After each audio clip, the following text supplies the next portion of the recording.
आऊज़ुबिल्लाहि मिनश्शैतानिर्रजीम बिस्मिल्लाहिर्रहमानिर्रहीम। अस्सलामु अलैकुम या अली मदद। मोमिनीन व मोमिनात की खिदमत में इसमें आज़म का आज एक बेइंतहा मुजरिब और जलाली तरीन वजीफ़ा अमल लेकर आए हैं। इसमें आज़म के इस मुजरिब तरीन वजीफ़े अमल को मोमिनीन ने खुसूसी तौर पर 24 ज़िलहज 24 ज़िलहज के पूरे दिन में किसी भी वक्त निस्फ़ शब तक कर लेना है।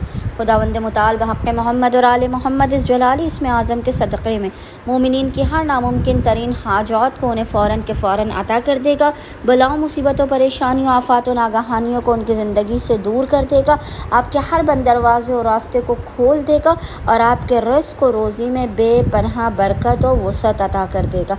बस मोमिनीन ने करना यह है कि आज यानी 24 ज़िलहज 24 ज़िलहज के पूरे दिन में किसी भी वक्त निस्फ़ शब तक जब भी आपको फ़ुर्सत के लम्हात मिले आपने बावुज़ू होना है और बावुज़ू होने के बाद आपने मोहम्मद और आले मोहम्मद पर किबला रुख बैठकर अव्वल व आखिर 3 मरतबा 3 टाइम्स दुरूद भेजने के दरमियान में एक तस्बीह 100 टाइम्स 100 मरतबा इस जलाली ज़िक्र की तिलावत करनी है। और वो ज़िक्र है या अल्लाह या हकीमो, या अल्लाह या हकीमो।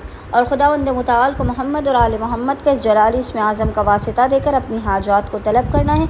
मुश्किलात के खात्मे, रिज़्क़ व रोज़ी में बरकत और बंद दरवाज़ों के खुलने की दुआ करनी है। इंशाअल्लाह ताला खुदावंद मुताल अपने वसी व अरीज़ ख़ज़ानों से मोमिनीन को बेपनाह नवाज़ देगा। अल्लाहुम्मा सल्ली अला मुहम्मद व आले मोहम्मद व अज्जिल फ़राजहुम अजमाइन।